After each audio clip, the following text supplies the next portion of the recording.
to the penultimate day of astronomy days. I am Carrie, an educator at the museum, and we are going to start our program with a really fun icebreaker question. So I want you to tell us in the chat, what is your favorite element? So we're talking about stars today, and all the elements are found in stars. So tell us what your favorite element is. And while you're putting those answers in the chat, I'm going to go through a quick Zoom tutorial. So first, this program is going to be live captioned. If you'd like to use the captions, down at the bottom of your screen, you see where it says closed captions. Click that and click show subtitle. So captions will look like that. Also, if our videos are obscuring the slide, you want to go up to the upper right and click view, and then choose side-by-side mode. And that moves our video over to the side so you have an unimpeded view of the presentation. And also this bar here can shift the size of either the slide or the video so you can get that just how you like it. Lastly, we want to hear from you. Talk to us in the chat, ask your questions, make your comments, but please remember to be kind and respectful to everyone. And with that, I'm going to stop sharing and I'm going to introduce Dr. Rachel Smith, is the head of the Astronomy and Astrophysics Research Lab and curator of meteorites at the museum.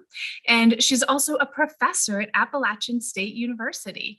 So Rachel, why don't you introduce our guest? Thank you, Carrie. Hi, everyone. Thanks all for coming. I'm really excited to introduce a friend and a colleague and a great speaker, Dr. Pierre Hennecourt, and I will give a brief introduction for him. Dr. Hennecourt is, let's see, he is, sorry, I had something blocking my screen, but it's not anymore. He is an assistant professor at the Lunar and Planetary Laboratory at University of Arizona. He, just a little bit about his educational background, he got his bachelor's and master's degree at the Free University of Brussels, and then got his PhD from Washington University in St. Louis. He is an expert in geochemistry and cosmochemistry and is very interested in the building blocks and early history of the solar system, the origin of life, and the study of how circumstellar and interstellar matter can help answer big questions about the solar system and beyond. He is also the lead for sample analysis data archiving for the NASA OSIRIS-REx mission, and he's an expert as well in isotope analysis and sampling organics and mineralogy from asteroids. And so I think I'm going to let Pierre take it away, a brief introduction about him, and he is going to tell us about Stardust and some of his exciting work. So thank you for Pierre for taking the time to talk to us today. Thank you so much, Rachel, and hi everyone. Let me just show the screen. Can you see my slide? Yep, very good. Okay, so thank you everyone. It's really a pleasure to be able to come talk to you today. As Rachel mentioned, I'm at the University of Arizona, and part of my research focus both on working on the OSIRIS-REx mission, but also working on meteorites. And so I'm going to talk today about some of the work that I've done on meteorite, focusing on Stardust grain. And so I wanted to relate in my talk this really famous quote from Carl Sagan: "We are all made of star stuff," and how that relates to the study of stardust that I do in the lab. So when we think about all the elements in the solar system, or including all the elements that compose our bodies and everything on our planet, most of those elements can be retraced back to different type of stars, and they've been basically building up as different generations of stars have been created, have been building up the diversity and the abundance of those elements in the universe, meaning that as the universe evolved and as time passed, the quantity and the type of elements evolved depending on the different types of stars that were happening. And so a lot of the reason why the solar system look like what it is today, and the reason why the Earth and we look like how we look today, is based on chemistry and elements that can be retraced back to specific stars long before our solar system actually formed.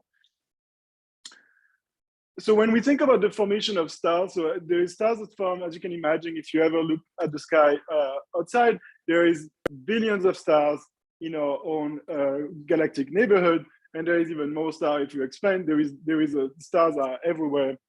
So as stars are created and evolve, they basically produce heavier and heavier elements, enriching our universe in heavier elements. And when the star goes towards the end of its life, it basically releases all those elements, including dust grain, as I will show you today, back in space. And part of those recycled material can be used for the next generation of stars. As you might have heard, stars from a large cloud of dust and gas, what we refer to as molecular clouds. And so all those molecular clouds are basically composed of a lot of the recycled material from all the previous generation of stars. And so going on and on from one generation to another, you basically increase the amount of recycled material available for forming a new solar system. The way we traditionally study stars was for the past, I would say, well over centuries. Scientists have studied stars using telescopes, so by looking at their emitted lights. And so in astronomy and astrophysics, information on dust grain that form around stars produce a ton of information on their composition, the grain size, the abundance, the condensation conditions, so also the condition under which those grain actually form, the thermodynamics, and stellar nucleosynthesis. So when we refer to stellar nucleosynthesis, is actually the formation of elements through fusion processes inside of the stars due to the really high temperature happening in the stars. You may have heard terminology such as like hydrogen burning or helium burning, which is basically converting hydrogen or helium into other elements. When you look at a spectra from the stars, so here showing you the surface brightness of Cassiopeia A, it's a supernova remnant, you basically see that that's what the astronomer will actually get from spectroscopy. And so how do we know actually what type of dust is actually forming the star? By just fitting that spectra with standard material, so using all the different material that we have in a database and try to fit as well as we can the spectra to reproduce the spectra, and knowing that basically that spectra reflects a specific mix of different types of dust, giving us information on what type of dust grain actually form in those supernova remnants. And so basically you can tell that, for example, from the spectra, there is a broad variety of dust grain that actually condense or form in the supernova remnants. Interestingly, we in the past over 3 decades now, we have a new way of actually studying dust from stars, and that referred to stardust or pre-solar grains. And you will hear me basically use both terminology. They refer to the same, and those are basically dust grain. I'm going to show you in a minute how we find them, but they are basically dust grain we actually form inside of stars, and that we can still find today in the solar system, material in our own solar system, that we can retrace to specific type of stars. And here I like to show that this quote from Victor Hugo, where the telescope ends, the microscope begins, which of the two has a greater view? And basically, I think those two images that you see on the screen really reflect that vision, where the image on the left show you just the regular night sky. As you can see here, if you go out at night, you will see you see a lot of different stars in the sky. The image on the right, which looks very similar, is actually a gold foil, so just a flat surface of gold with tiny dust grain that were put on top of it that were isolated to chemistry. So each of those bright spots you see on the right image are not actually just a star, but are a single dust grain, and each of those dust grain originated from a particular type of stars. So as I mentioned, so stardust, also called pre-solar grains, are what we call bona fide stardust. So they actually form in the circumstellar envelope surrounding stars. So in the other part of the star, or in supernova or a stellar explosion. So basically, if you look at the supernova explosion, there is a huge a remnant at the end, a really large cloud of gas and dust that formed from that explosion. And so a lot of dust grain actually formed both in the circumstellar envelope or in the ejecta of a stellar explosion. You can see here three different images of pre-solar grains that I took in the lab recently. So there is the two first image show you image of graphite. So graphite is basically like the tip of a regular pencil, or it's a different type. It's only made of carbon. So it's basically sheets of carbon put together. And you can see on the first image, you can kind of see this onion-like structure where you have all those sheets of carbon combined together to make a perfectly spherical grain. And then there's also silicon carbide, which is basically a type of mineral that's composed both of silicon and carbon. When we think about the discovery of pre-solar grains, for a long time, the idea of solar system formation was that it was completely homogenized in the really early stage of solar system formation. And when I say really homogenized, because the temperature was so high that all the dust grain that were originally present in the molecular cloud from which our solar system formed were vaporized by this high temperature. And so basically all this original material was lost, and then everything in our solar system were recondensed from new material. And so this original theory basically meant that everything in the solar system, including us, we were basically reprocessed material.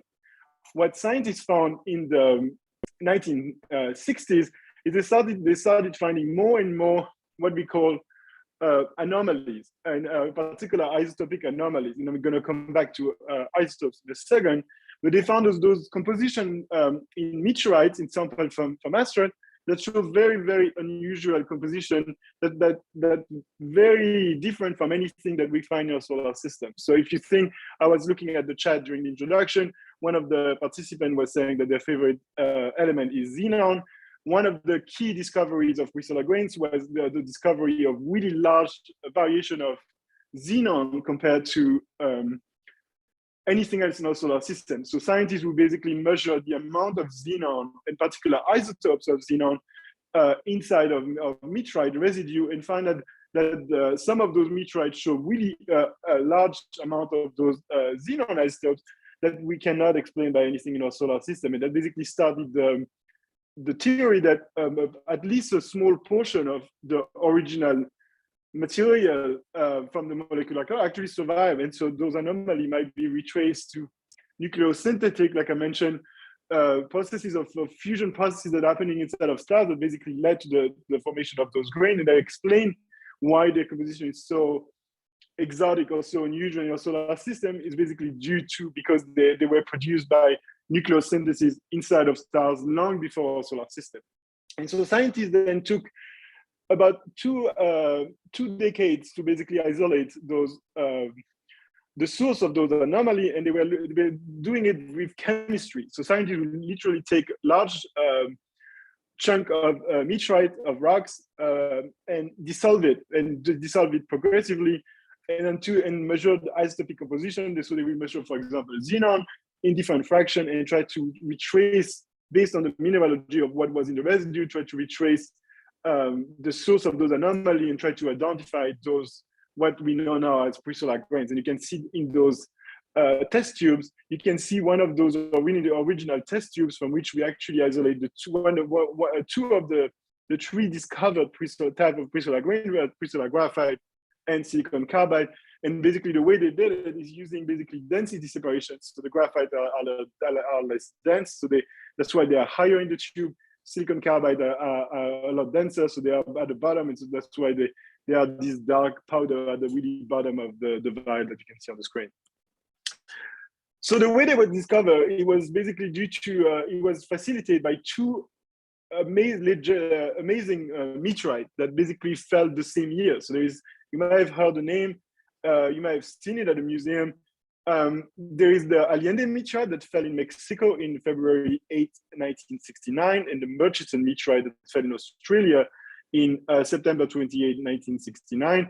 So 1969 was a very exciting year for sample science, because we didn't just get those really amazing large meteorites, but we also get the Apollo sample that year. So 1969 was a very, very exciting year for cosmochemistry or for sample science. But coming back to pre-solar grains, what scientists found looking at dissolving or doing chemistry on a fraction of Allende, they found nanodiamonds. And so when I refer to nanodiamond, they were discovered in 1987.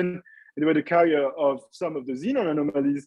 And those nanodiamonds, it's exactly like you would imagine a regular diamond that you will see on any jewelry, except that it's nanometer scale. So it's about 1 or 2 nanometer in size. And so that's why when you look at the image, it doesn't look like any diamond that you have seen. It's because they are so small that they can't be seen with the naked eyes, and they can't even be seen by any regular optical microscopy. So it's very difficult to actually study them. And there is very few studies so far that they've studied nanodiamond. We know they exist from noble gases, from xenon measurement, but there is very few measurements that actually study them. The 2 other types that were discovered just around the same time were silicon carbide in 1987, and then graphite in 1999, that were found in the Murchison meteorite. And why the 2 meteorites are actually critical is because those 2 meteorites are what we call carbonaceous chondrites. And while the terminology is not important for my talk, what I want to highlight is that those carbonaceous chondrites are crucial because they are undifferentiated in the sense that they didn't experience any melting or processing. So they basically are frozen remnant, if you want to imagine, of what the material from the really early stage of our solar system were. So they are like leftovers of planet formation. When you think about really primitive asteroids, and I'm going to show you a diagram in a minute, they're basically all those primitive asteroids are leftovers rocky material from planets, and so they are just leftovers of material that were not included in planets. So, but how do we find them? So it's one thing that we can imagine that we find pre-solar grains in those meteorites. Then I show you we found those 3 types of pre-solar grains. So initially, but how can we actually find them? I mean, you can imagine any rock meteorite it's like any rock. It's composed of a lot of material, different types of minerals, a lot of different types of grains. So how can you differentiate pre-solar grains or stardust from any solar system material? And that's where we use isotopes and what we call isotope fingerprints.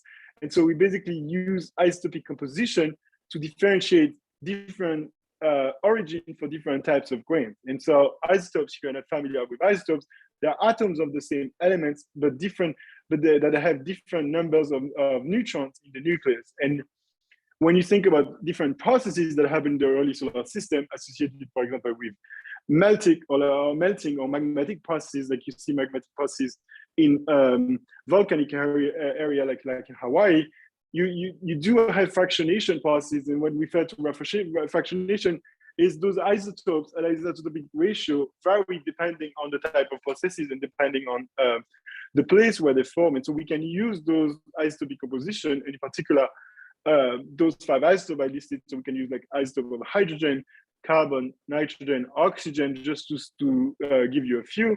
Those are the ones I study the most for my own research, in particular oxygen. So we can use those isotopes, and in particular those isotopic compositions. So we use, when we refer to isotopic composition, we use isotopic ratio. So for oxygen, we use ratio of oxygen 16 to 17 and oxygen 16 to 18. So we are going to see me refer to those regularly in my talk.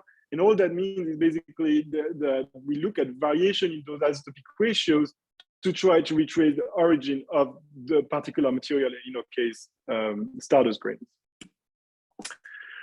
So as I mentioned, so we use those isotopic variations to study pre-solar grains. So here I show you a plot of oxygen isotopes. The reason the notation is different is it's a so-called delta oxygen 17 notation and delta 18 notation.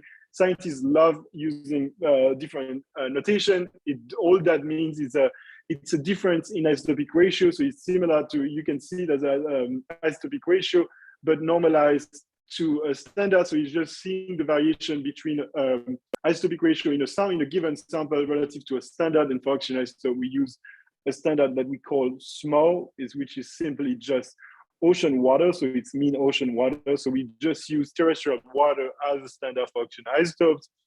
And what you can see in that diagram I show you on the right, for the two delta oxygen 17 and delta oxygen 18, see that everything in our solar system, so including the sun, all the different planets, all the different material in our solar system, all fit in a relatively small space. So on the order of about 200 per mil, insane, if you look at the diagram. The value doesn't really matter, but I just want you to remember the actual number because I'm going to show you in a minute how does that compare to what we found in pre-solar grains and give you an idea of the scale of differences of what we mean by isotopic anomaly and nucleosynthetic positive.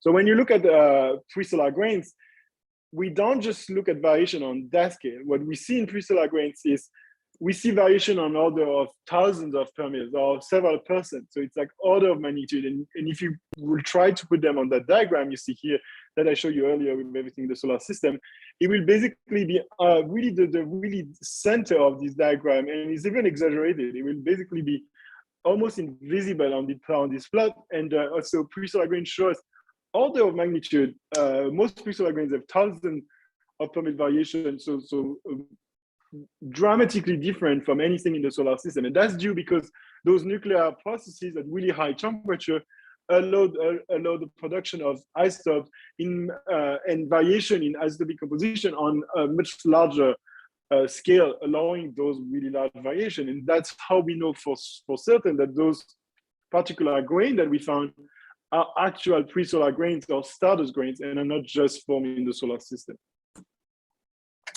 The difficulty with pre-solar grains is that they are very, very small. So here I show you the comparison of different material based on their size. So to show you how small pre-solar grains are, so I show you the size of, for example, a strand of DNA. It's on the order of a few nanometers. So that would give you a scale. For example, when we talk about nanodiamond, they're basically the size of a strand of DNA.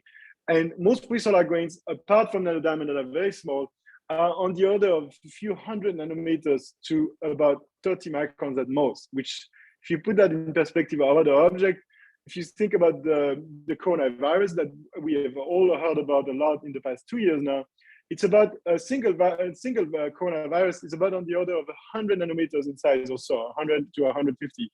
That give you an idea. It's basically the size of, around the size of a lot of the pre-solar grain we identify, and the larger one that are about 30 microns are a lot smaller than the diameter of a single hair, which can be on the order of well over 100 microns in diameter, in thickness. And so that gives you some kind of a scale that most of the pre-solar grain we study are around the size of either the coronavirus, like the flu virus, or a red blood cell, which a red blood cell is on the order of just a few microns, 6 to 8 microns in general.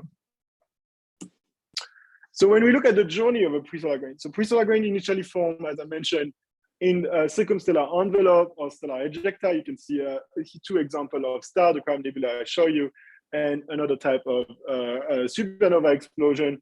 And then that material is basically expelled at the end of the life through stellar wind, and it's included into what we refer to as those giant clouds of gas and dust, those molecular clouds. And then portion of those molecular clouds collapse and form a protoplanetary disk with a protostar in the center.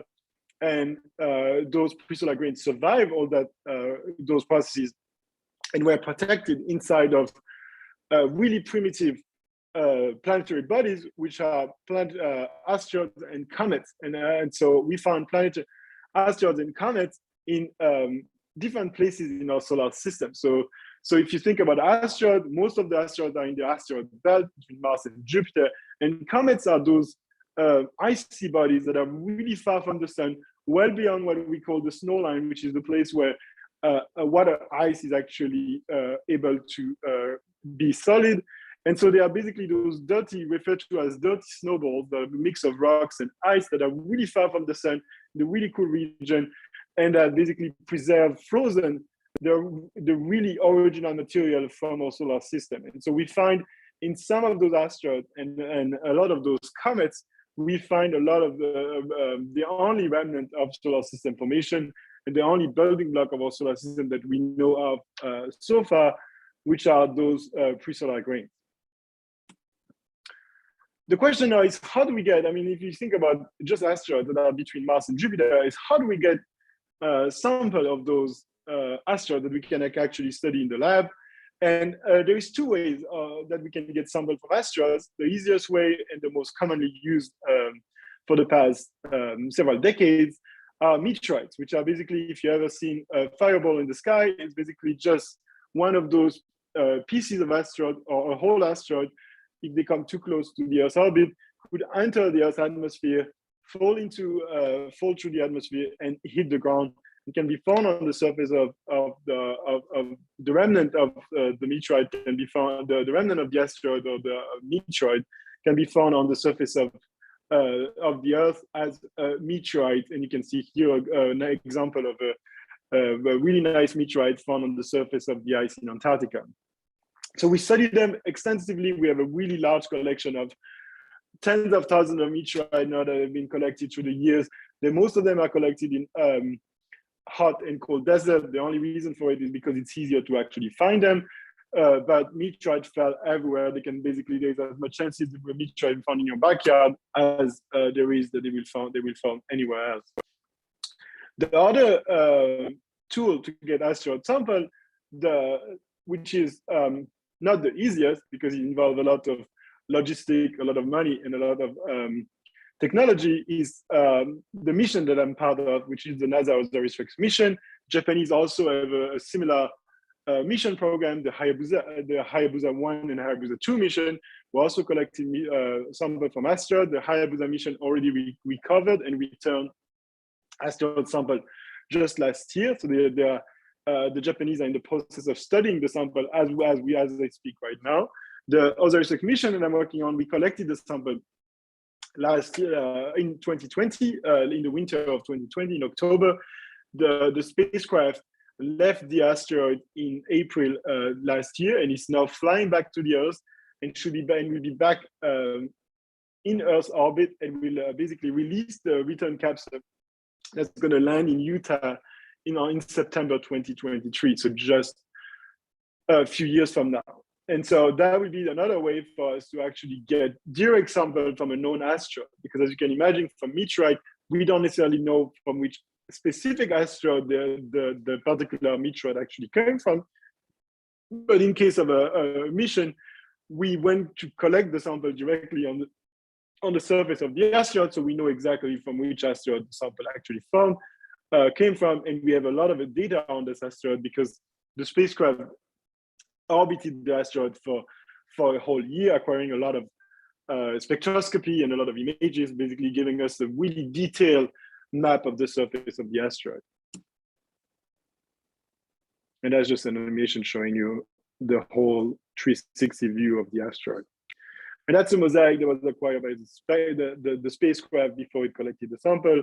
And you can see on the lower right side, the sample head leaking some of the dust from the surface that was collected from the asteroid because it was so packed with sample that he actually didn't close fully.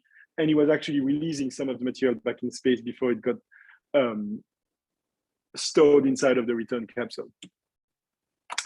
So the way we study the sample in the lab is through coordinated analysis. And in particular, the work I'm focusing on is in situ coordinated analysis. And what I mean by in situ is measurement directly inside of a sample without having to use any chemistry or separation process. So unlike the initial discovery of pre-solar grain, which was done with extensive chemistry, where they had to dissolve most of the meteorite to find just a few pre-solar grains, which is basically referred to as finding a needle in a haystack, because pre-solar grains are such a small fraction of the meteorite.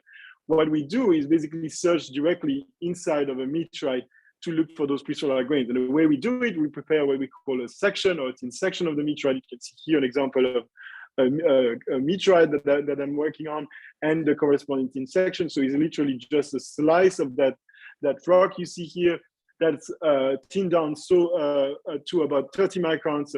So we can study it in different types of microscope, and I show you different type of the instrument we're going to use, and I'm going to go tell you briefly how the sequence of those in situ measurement works in terms of identifying a pre-solar grains and studying them, and what information we actually gain from studying those pre-solar grains. So here I show you a section of a meteorite. It's a different one where I found the pre-solar grains, looking at how we actually identify them. So as I mentioned, we use isotopes. In my case, we do isotopic mapping, and I'm going to show you in a minute one of the isotopic map, but it's basically just instead of getting a single ratio on a spot measurement, we actually make a map of the distribution of that isotopic ratio, and you can see those maps here. You can actually see those raster. It's each of those boxes that are shown here are a single map, and we basically search for pre-solar grains randomly. So we find any fine-grained material, any fine-grained matrix where there is really, really small grain size, and we search for pre-solar grains. So as you can imagine, most of the images we actually acquire don't have any pre-solar grains.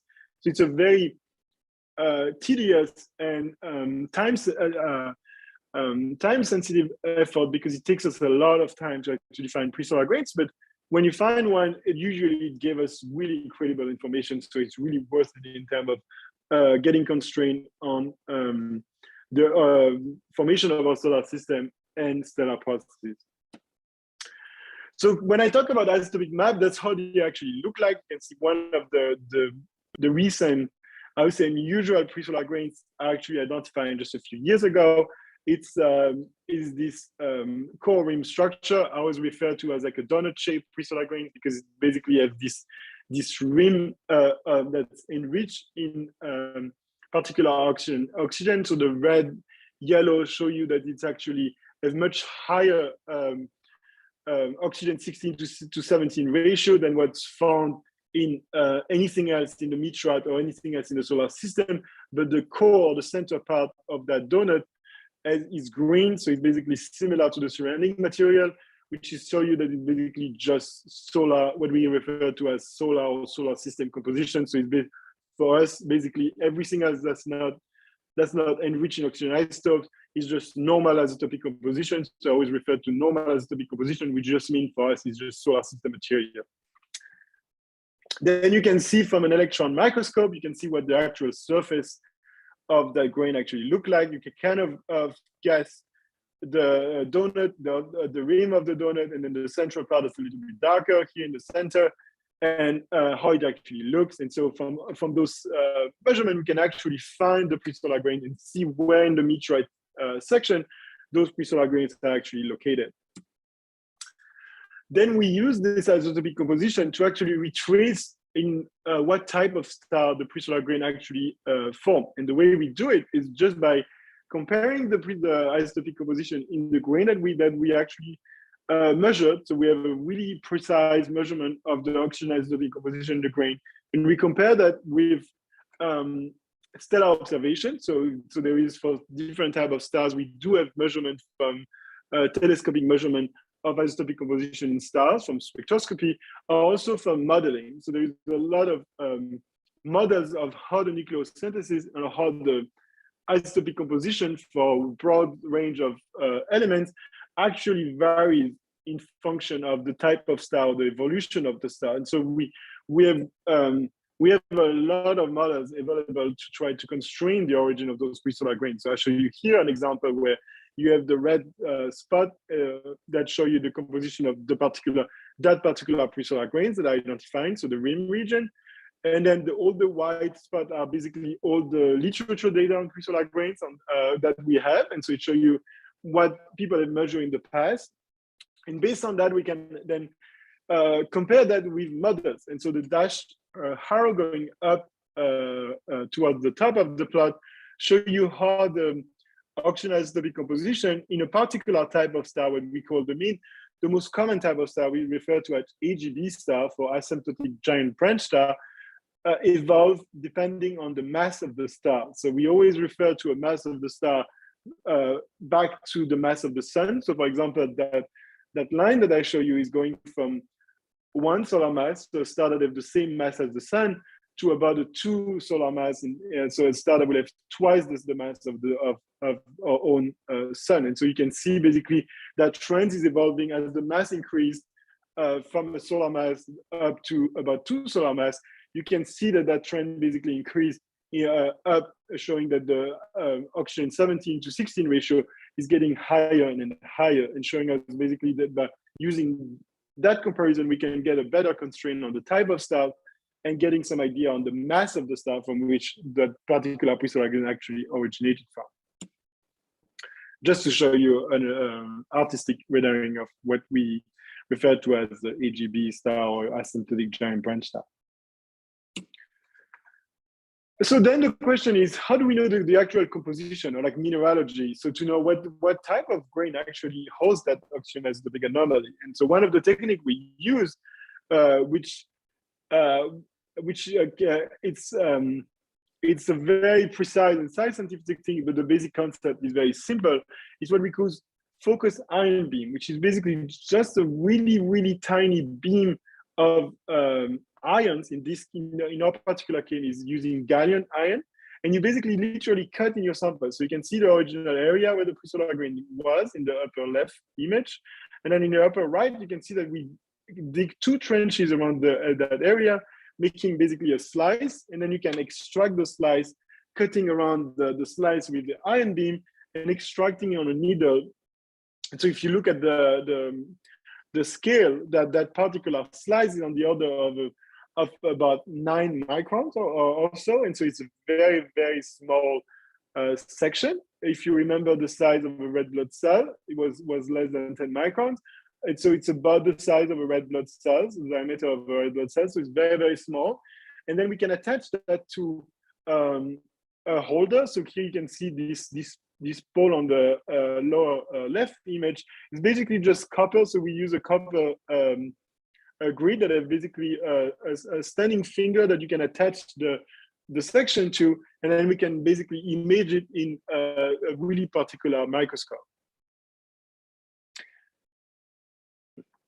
And so here I show you after all that process and after the section being attached, that's how it actually look like in the microscope. And we use a very high spatial resolution, so a very state-of-the-art microscope, electron microscope, we refer to as transmission electron microscope.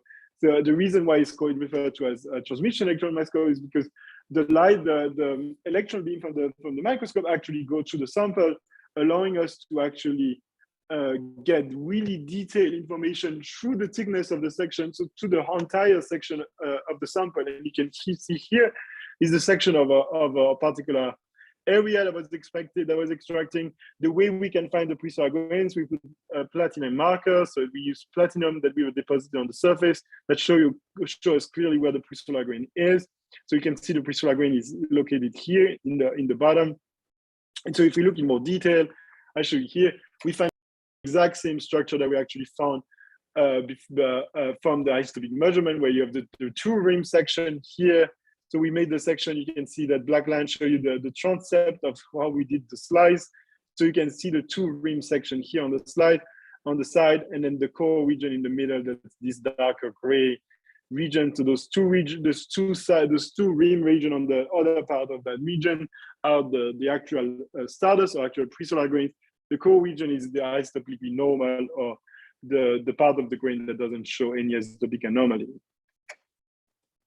One thing that's obvious just from that image, you can see there is a lot of contrast differences that basically demonstrate that it's not a single grain. So it's not just one presolar grain. So when we refer to presolar grains, not necessarily one single grain or one single mineral. It's basically what we refer to as polycrystalline, or it's an aggregate of grain. So it's basically it's a more complex mineralogy or composition. There is a lot of grains. And if we look at elemental composition, so then we can use a different type of detector to get chemical information. So here I show you false color map. So the actual color of the images is not relevant, but it just shows you the distribution of particular elements, so silicon, oxygen, magnesium, iron, calcium, and sulfur. It shows you that there is a lot of variation in elemental composition, showing that the presolar grains actually confirming that the presolar grain is actually heterogeneous. And we also, from the microscope, we also got information on the crystallinity, so we know that it's polycrystalline. So It's material that does have a crystalline structure, but it's not a single grain, so it's polycrystalline. So then the question is, what information do we get? So now we know that the grain formed in the AGV star, in the low mass AGV star, it has a polycrystalline variation in chemical composition with this core rim structure, where the rim is isotopically anomalous, but the core is isotopically normal. So there is 3 different hypotheses that we investigate. First would be just alteration. So if you have alteration on the asteroids, you could imagine a scenario potentially where the alteration could cause that particular donut shape or that particular core shell structure. It could be processes in the interstellar medium, or it could be basically be an actual original characteristic of its parent star. So it's actually how the grain actually crystallized. So the core, even if the core region doesn't show as the big anomaly, it could still reflect, it could still be formed in a circumstellar envelope, but just show formation in different times. So if we quickly go through the different hypotheses, the first one, alteration with water, so what we refer to aqueous alteration on the parent body asteroids. The problem with that hypothesis will be that usually when we see aqueous alteration, we see that it correlates with iron contents, and so typically the most altered region will show enrichment in iron, and lower iron in the less altered region, and it will also affect the isotopic composition. So we see what we call isotopic re-equilibration, which is basically just mean leaching oxygen from the grain and contaminated by the surrounding solar system material. So we basically lose the anomaly and make the pre-solar grain looking like as a solar or solar system composition. In this case, we don't see that, because the other part that would be close to the aqueous alteration do not show, is still highly anomalous. And so this core shell structure is actually inconsistent with alteration. The other potential hypothesis would be processes in the interstellar medium, as I mentioned, where the core form in the interstellar medium, so it's a dust grain that actually form in space outside of our solar system, while the rim is just circumstellar AGV grains. So those pre-solar grains, and it's just accreted together. And the reason why it has this donut-shaped structure is just by aggregation of grains in the interstellar medium, and that particular structure survived solar system formation and was preserved in the meteorite that we study. The problem with that hypothesis is that studies have shown that most of the material in the interstellar medium is amorphous. So there is very, very little actual crystalline silicate grain in the interstellar medium. And we know from our microscope and lab measurement that the core region, so the center region, is actually polycrystalline. So it's not amorphous, but it's composed of a lot of tiny crystals of silicate. So basically showing that this interstellar medium origin also appear unlikely. What we favored was that it's an original characteristic. So basically that donut shape, or that core shell structure, is actually a record of changing condition in the parent star. So the composition, microscopic and microstructure are actually original characteristic of the grain. So it shows us a snapshot of the condensation condition in the circumstellar envelope as the parent star, the parent AGV star, was evolving. And so the differences in isotopic and elemental composition show us that they form in different, the core and the shell structure form at different time. And so the core region, given how the oxygen isotopic composition evolved in AGV star, the core region formed initially first, and then the other part formed afterwards in the circumstellar envelope, after the envelope was enriched with oxygen 17 due to mixing. So there is those events where material from warmer region of the star are brought back to the surface, bringing more enriched material, more enriched in oxygen 16 into the envelope, and so those are enriching the envelope in oxygen 17, and so those grains in the rim region formed later on. They could have basically accreted to the core, and all that core shell structure could have actually formed in the circumstellar envelope itself as the star was evolving.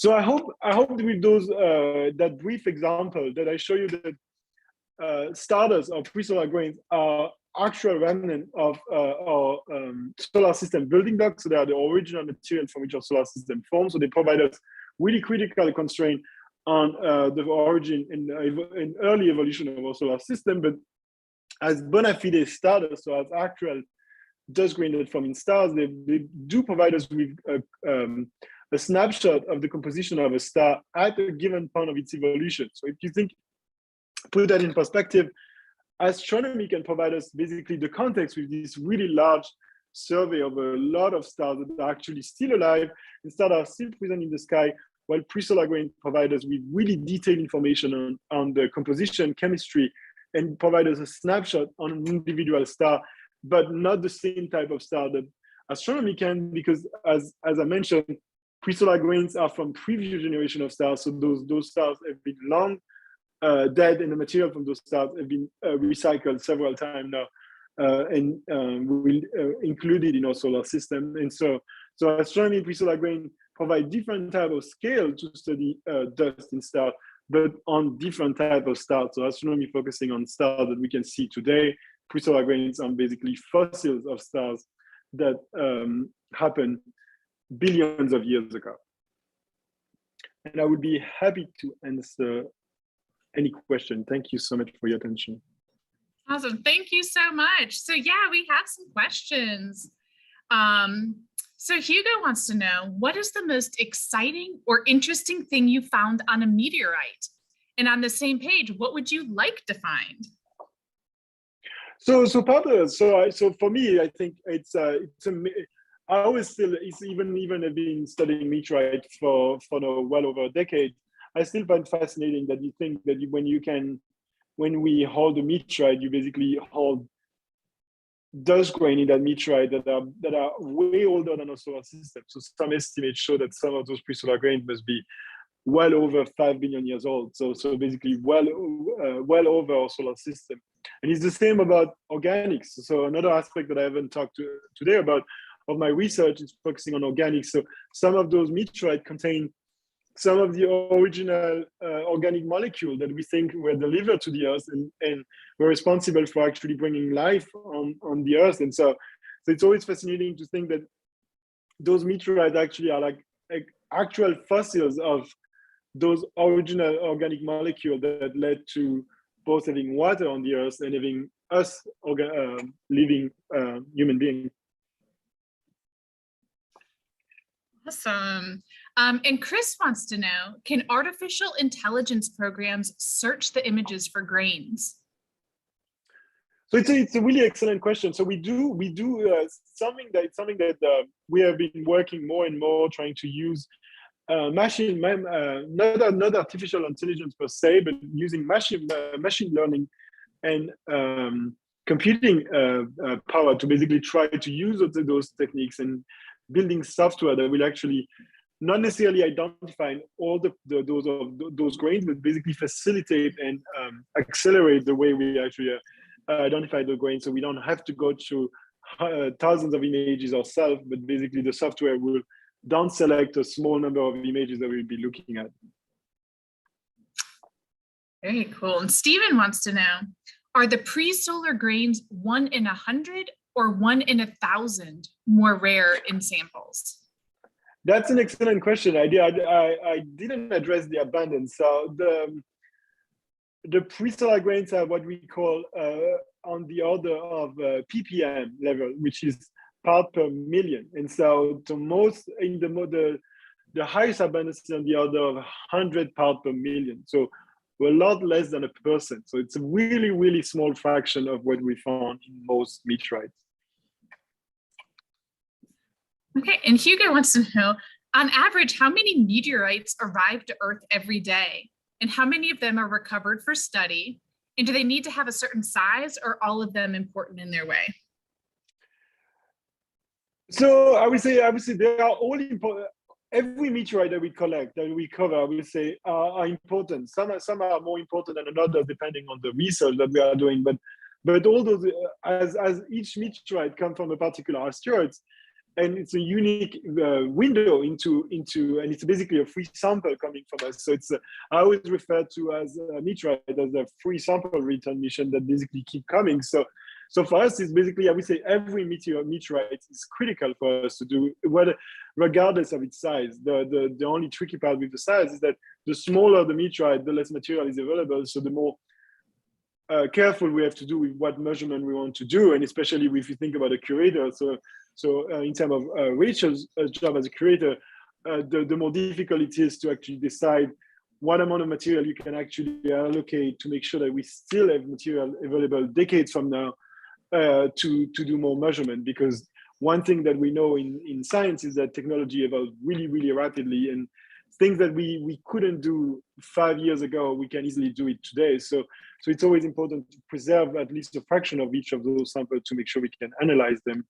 And in terms of the first part of the question, the quantity is, there is meteorite falling all around. So part of the research I do is also focusing on what we call micrometeorite, which are less than a few hundred microns in size. So they are less than a millimeter in size typically, but there is, I would say, tens of thousands of tons of those meteorites falling through the Earth's atmosphere every year. And so there is a lot of dust from space that fall on us. It's just that we don't see it. But in terms of particular rocks, that would be a really big rocks. There is a few every year that I've actually seen going to the sky and collected. I think these past 2 years, there were several really famous ones. There is one last year, really famous one in the UK that was actually seen during the night, and a lot of the material was actually collected throughout the UK, and people found them in the backyard. Or in Indonesia, there was one in the summer of 2020 where a person just found while gardening, found a black rock in a small hole in his backyard, and basically was the main mass of the meteorite actually fell in his backyard. It's so interesting. I know people bring things to the museum all the time to be identified as meteorites, and I think, as Rachel can probably attest, they are not usually meteorites, right, Rachel? No. Right. But I love that people are so excited about them, right? And that they come to the museum as a resource for that kind of identification. Mm-hmm. So Katie wants to know, how are the ultra small nanoparticles collected? So the way we study is because we use really high spatial resolution microscope, or like a different type of microscope, to basically look at them in situ in the sample. And so we don't really collect them like you imagine collecting by hand. And so we use basically microscopic techniques. So the microscope to find them, and like I show you, you can extract the slice of it. We can use what we call a micromanipulator, which is basically a tiny needle connected to a microscope that you can actually handle a particle and move it around using the needles. So there is different ways that we can actually handle a particle, but it's not like you will imagine by hand or anything, because you can't see it with the naked eye. Because they're so tiny. And so I assume, so when you are extracting those tiny pieces, like you save them, right? Like you observe them under the microscope and then they're preserved for yes. ever. So everything, every single grain that I've studied for the past decades have been preserved in the lab. The only caveat with that is some of the measurement we do, especially for the isotopic measurement, are actually destructive. So because we actually sputter material while we do the measurement, and so sometimes we do, for some of those grains, especially if you think about the original isotopic measurement of crystalline grains, they actually sputter through most of the grain, and so there is actually almost nothing or literally nothing left. So interesting.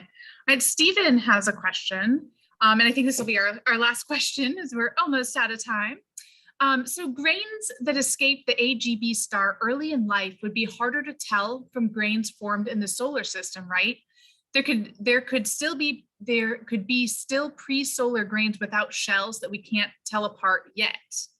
Is that right? Yes, it's a very good question. So the problem with identifying pre-solar grains is that we are limited by analytical techniques. So because we use isotopic composition, we only consider a grain pre-solar if the anomaly is higher than a specific level, and so it doesn't mean that some other grain that have isotopic variation compared to the rest of the solar system are not also pre-solar grains, but there is processes in the solar system that could explain them. So we can't guarantee that they are pre-solar grains. And so I would say the short answer is that there is definitely more pre-solar grain than we think, but the one we study are the one we know for sure are pre-solar grain just based on isotopes. Very cool. Well, thank you so much for such a fascinating presentation. This was Thank you so much. Wonderful. Thank you, Pierre. That was great. Thank you. Yeah, and thank you everyone for joining us. What a really it's just so interesting to learn where it all, how everything starts and in that and how stars begin, right? So thank you. I'm gonna share my screen real quick. I do want to say thank you to our sponsors, North Carolina Space Grant and Pepsi. We do have Astronomy Days t-shirts if you want to commemorate this awesome event, and hoodies. You can get them at the museum store, either online or in person. And I wanted to say thank you to all of our museum members. Your membership helps support programs like Astronomy Days. And if you are not yet a member, please consider joining the museum. We have we have some more super fun talks today, and then another whole day of Astronomy Days tomorrow. So please continue joining us for these programs. Have a wonderful rest of your day, and we will see you at the next one. Bye-bye. Thank you, Pierre. Bye, everyone. Thank you. Bye-bye.